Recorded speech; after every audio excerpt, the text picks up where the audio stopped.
Australia is one of the largest producers of coal globally and a major contributor to climate change.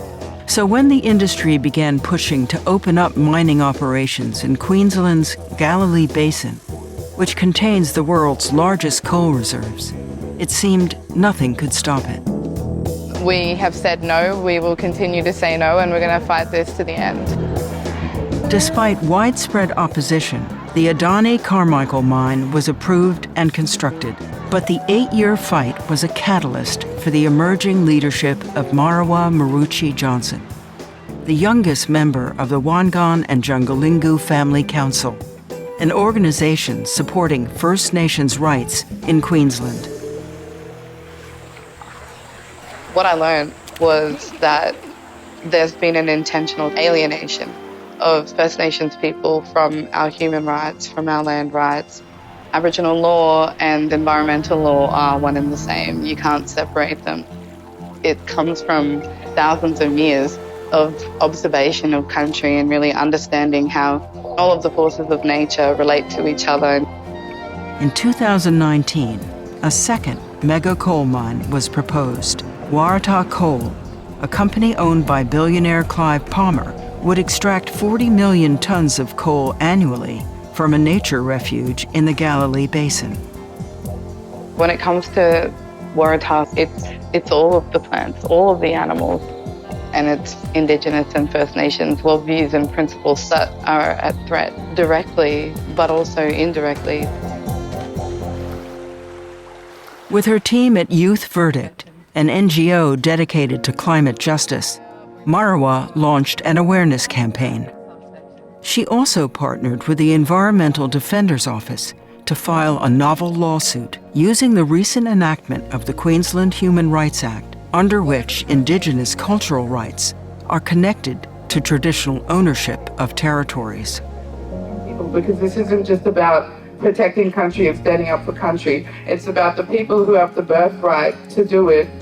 Through her lawyers, Murrawah argued that the Waratah mine, by contributing to climate change, would impact First Nations people across Queensland. But Murrawah needed a way to prove this.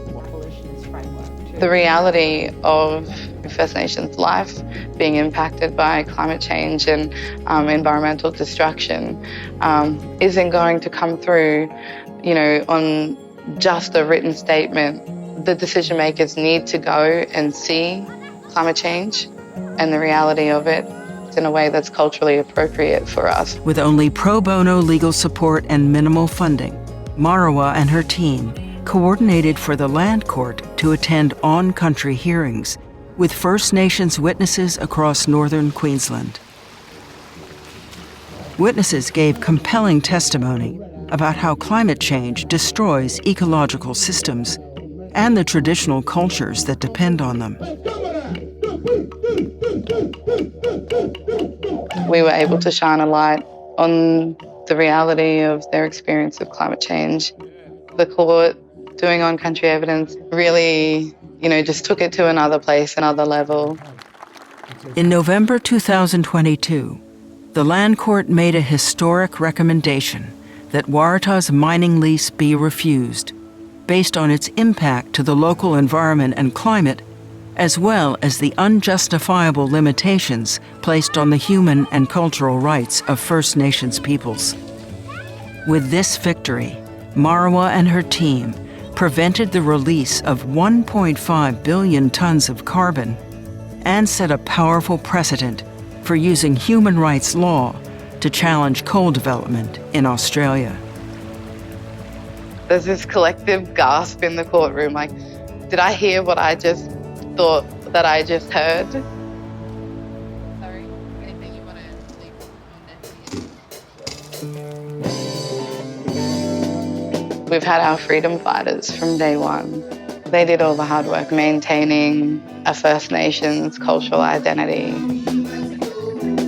I love my culture and I love my people. I think that there's a lot to be learned from our ways of being.